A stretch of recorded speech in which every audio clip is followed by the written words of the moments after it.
Life as a medieval archer was incredibly difficult, physically, mentally, and in every conceivable way. It wasn't simply about the skill of shooting arrows. It was about enduring a profession that demanded everything and offered little in return. The real question isn't whether it was challenging, but whether one could withstand its rigors. When medieval monarchs enacted archery laws, they weren't issuing casual recommendations. They were ordering every able-bodied male between the ages of 7 and 60 to practice with the longbow every Sunday after church. Skip practice, and you faced a fine or time in the stocks. Imagine being a 10-year-old child handed a bow nearly as tall as yourself and told to pull it back. Not once or twice, but hundreds of times, until your small hands were covered in blisters and bleeding.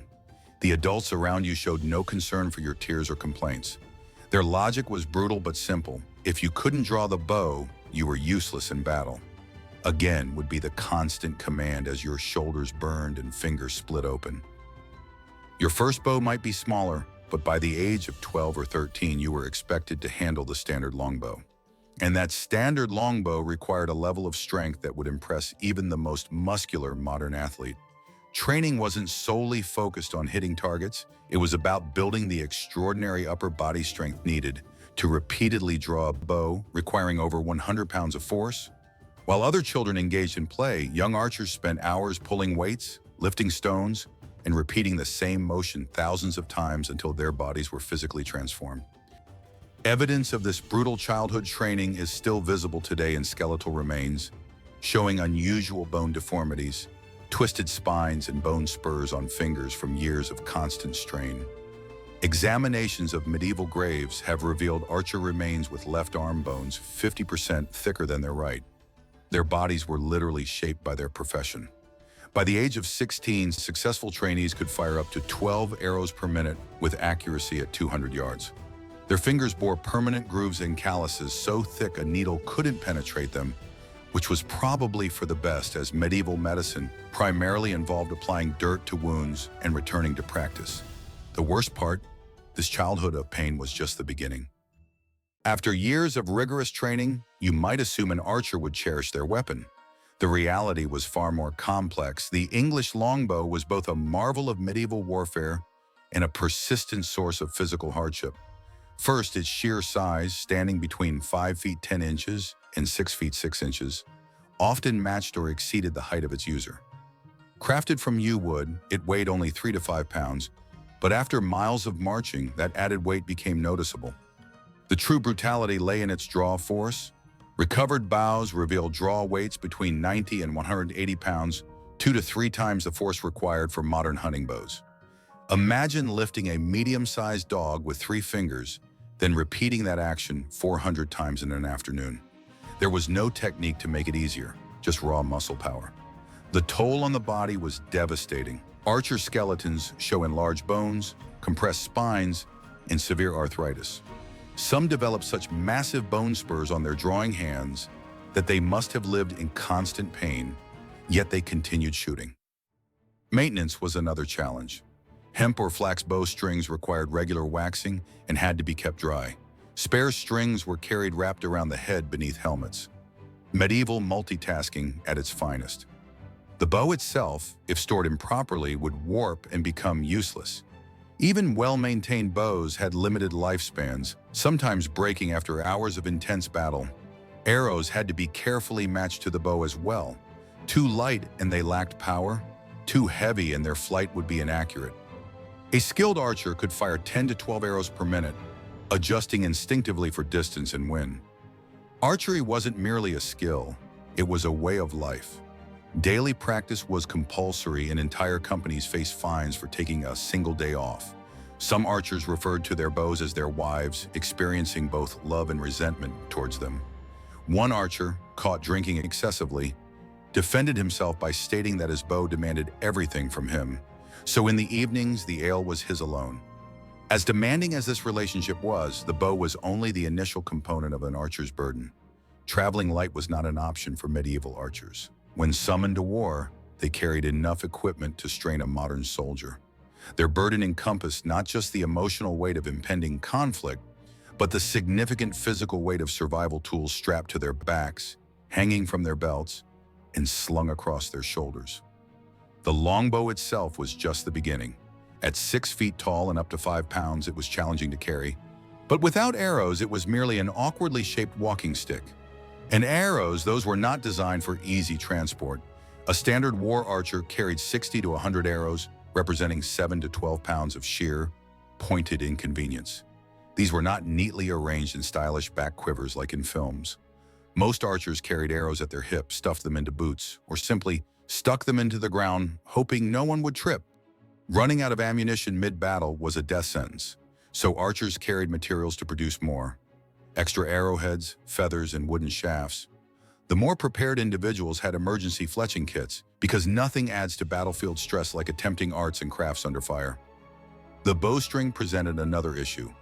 Rain caused hemp strings to stretch, so archers carried at least 3 backups wrapped in waxed cloth. Some tucked spares into pouches, others into their helmets. A few reportedly stored them in less mentionable body crevices. When your survival depends on dry strings, dignity is secondary. Regarding armor, archers were less heavily equipped than other soldiers. Most wore quilted jackets weighing 10 to 15 pounds, akin to fighting while encased in a mattress. However, even the most robust individuals needed to maintain forward movement. Medieval warfare was not about arriving for a scheduled battle. It was about enduring the journey there. A brutal ordeal that claimed lives before a single arrow was fired.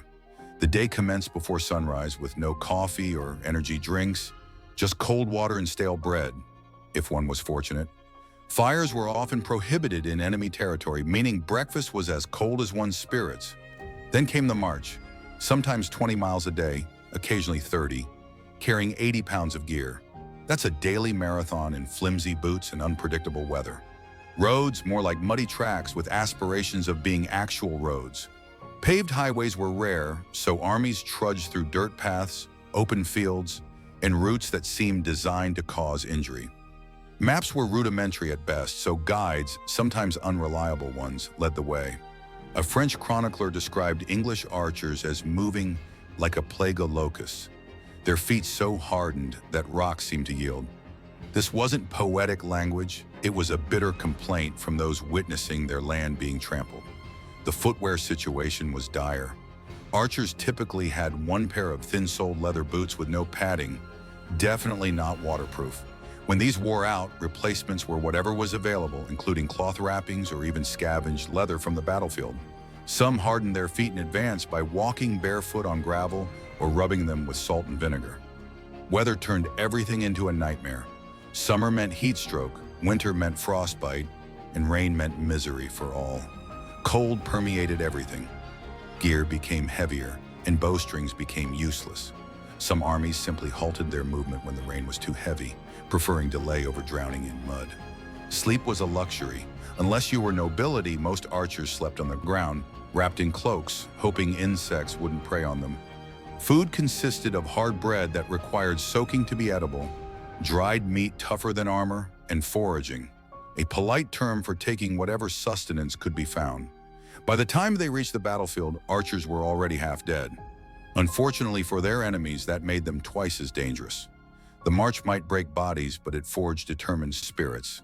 And those spirits would require every ounce of resolve once the actual fighting commenced. Archers were not merely individuals with bows. They were highly trained specialists operating with the precision of medieval artillery units. Their formations transformed battlefields into vast, screaming pincushions. The basic archer formation, shoulder to shoulder in long lines, appears simple, but every detail was meticulously planned. Terrain, wind direction, sun position, and enemy movements. Commanders treated battlefields like oversized chessboards. A slight elevation in the ground offered better range. A forest behind them prevented cavalry flanking, and sun in the enemy's eyes was a definite advantage for hindering knight's vision.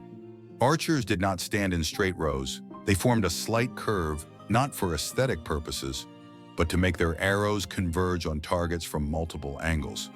This expanded the killing zone, making evasion nearly impossible. The mathematics behind these volleys was terrifying. A skilled archer could loose 10 to 12 arrows per minute. 100 archers meant over 1,000 arrows per minute. At Agincourt, 6,000 English archers participated, meaning they could rain down 60,000 arrows a minute. That is not a battle, that's a weather report. But this wasn't random firing. Against infantry, volleys came in continuous waves, forcing enemies to advance while being transformed into medieval porcupines. Against cavalry, archers planted sharpened stakes in the ground to impede horses, while simultaneously aiming at both the riders and their terrified, soon-to-be riderless mounts. Arrows were not only fast, they were lethal. A war arrow from a longbow reached speeds of 160 feet per second and could penetrate 4 inches of oak. Chainmail might as well have been a t-shirt. Even plate armor had vulnerable points that arrows could exploit. Communication was equally sophisticated. Voice commands were useless in the din of battle, so archers relied on flag signals, horn blasts, and drums, more like a medieval death beat than a drumline. Wind, rain, and terrain were calculated like a brutal physics experiment. Crosswinds required formation adjustments, rain necessitated aiming adjustments, and a narrow battlefield meant the enemy would be compressed like a human sandwich. The result, archers fundamentally altered medieval warfare. And if you were on the receiving end, the only question was whether you died quickly or wished you had. Yet even the most sophisticated tactics could not prevent the battle from eventually becoming personal. When enemies closed the distance and the last arrow had been loosed, science gave way to desperate survival. Unlike modern soldiers who might request extraction or reinforcement, medieval archers faced a simple, terrifying reality. They had to engage in hand-to-hand combat against enemies who were often better equipped. Sometimes enemies simply outlasted the archer's arrow supply. A typical archer carried 60 to 100 arrows, which could be expended within 15 minutes of intense combat. Medieval supply chains were not capable of airdropping ammunition. Once your last shaft was fired, you were officially in the close combat business. Other times, cavalry or infantry broke through defensive lines, forcing archers into immediate melee. In these moments, archers reached for their secondary weapons, tools that revealed the desperation of their situation. The standard backup was a simple dagger, useful for eating and camp tasks, but tragically inadequate against a mounted knight wielding a 5-foot sword. Some wielded mauls, essentially wooden hammers with metal striking surfaces. A solid hit could dent armor, but getting close enough to swing one meant volunteering for a starring role in a medieval cautionary tale. Others carried small axes, repurposed from woodcutting, which could hook shields or penetrate armor at weak points. The most desperate archers weaponized their bows. A 6-foot yew longbow could serve as a passable staff, and some even modified them with metal caps. Medieval art depicts archers attempting to trip knights with bows or block sword strikes, rarely with success. The mismatch was stark. Knights trained in close combat from childhood, wearing 60 pounds of armor and wielding weapons forged by master smiths, faced archers typically wearing gambesons, padded jackets, wielding converted tools and trained primarily in bow use. One medieval writer described this as a mouse battling a cat, albeit a mouse who had earlier killed the cat's entire family. Not all archers perished. Some escaped, others survived with injuries, and a few even captured enemy weapons. But once an archer ran out of arrows, survival often became a matter of sheer luck. This transition from ranged warfare to desperate close combat represents one of history's most striking battlefield role reversals. In minutes, elite distance killers became underdogs fighting for bare survival. For those who somehow endured this ordeal, yet another challenge awaited, one that no weapon could overcome. Medieval battlefield medicine combined genuine knowledge with treatments so bizarre and perilous, they often finished what enemy weapons had started. For archers who survived combat, the real battle was just beginning. Arrow wounds were, ironically, common among archers themselves. Friendly fire incidents were frequent in battle's chaos. These punctures caused extensive internal damage. Medieval surgeons called arrows that passed cleanly through fortunate wounds because they could at least be clean from both sides. Extraction was a nightmare. Specialized tools like the crow's beak gripped embedded arrowheads, but success rates hovered around 50%. The other 50% received an early retirement plan, though not the kind they desired. Melee wounds presented different problems. Clean sword cuts sometimes healed, but jagged slashes and crushed limbs often resulted in gangrene. Amputation was the only option, but survival rates were grim. The initial treatment for most wounds involved wine, not for drinking, but for pouring directly into injuries. It appears medieval doctors and modern bartenders agreed on at least one thing: alcohol is a panacea. Wound closure was a horrific process. Surgeons stitched wounds with boar bristles and horsehair, often without sterilization. Cauterization with hot irons stopped bleeding but created infected burn tissue. Recovery locations were worse. Field hospitals crowded wounded soldiers onto straw mats, with blood and pus pooling together. Cross-contamination wasn't just a risk, it was practically encouraged. Medieval infection theory was questionable at best. Surgeons blamed festering wounds on bad air and corrupt blood, treating them with honey, helpful, and animal dung, not so much. Pain management primarily relied on alcohol or opium, if available. Otherwise, patients were given a leather strap to bite and a doctor with selective hearing. Many archers never returned to battle.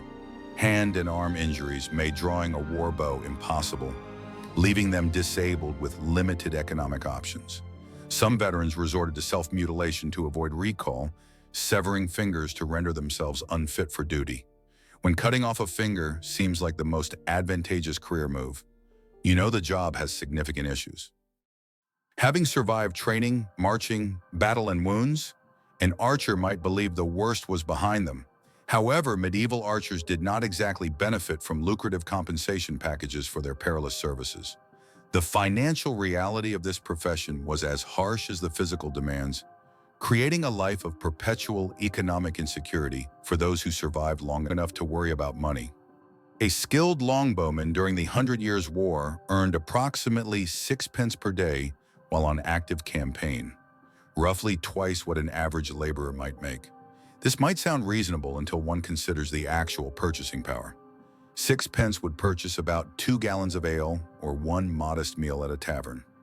Archers weren't starving, but they certainly weren't accumulating savings for retirement. Payment schedules added another layer of frustration. Wages were theoretically distributed weekly or monthly, but medieval payroll systems were notoriously unreliable. Military treasurers often depleted funds midway through campaigns. Archers sometimes went months without pay, expected to continue fighting effectively, while essentially working for IOUs from their lords or the crown. The value of battlefield salvage could exceed an archer's annual salary. A captured knight's armor might be worth over $5, the equivalent of 6 months' wages. Even more modest finds like serviceable boots, weapons, or horses represented significant windfalls. Medieval military accounts describe fierce competition among archers to strip valuable items from battlefields before their comrades could claim them. Between campaigns, the financial picture worsened. Professional archers were expected to maintain their skills and equipment while receiving no pay during non-campaign periods. Many took up seasonal agricultural work or practiced trades like carpentry or blacksmithing during these gaps. Others joined tournament circuits, performing archery exhibitions for meager prizes and audience donations. Injury compensation was minimal. An archer who lost a drawing hand might receive a one-time payment of a few shillings, hardly enough to support them through a lifetime of disability. Some lords provided small land grants to their most loyal or effective archers. But these were exceptions rather than standard practice. Medical expenses were the archer's responsibility, often exhausting any savings accumulated during active service. Retirement planning primarily consisted of "don't get old." There is almost no mention of pension systems for common soldiers like archers. The expected retirement path was to save enough to purchase a small plot of land or establish a modest business. Given the pay scales, this remained an unattainable dream for most. The financial reality is evident in medieval tax and census records, which show that former military archers typically occupied the lowest economic brackets in their communities. Beyond the financial hardships, archers faced another challenge that cut just as deep. Medieval society operated on a rigid hierarchy where birth largely determined worth.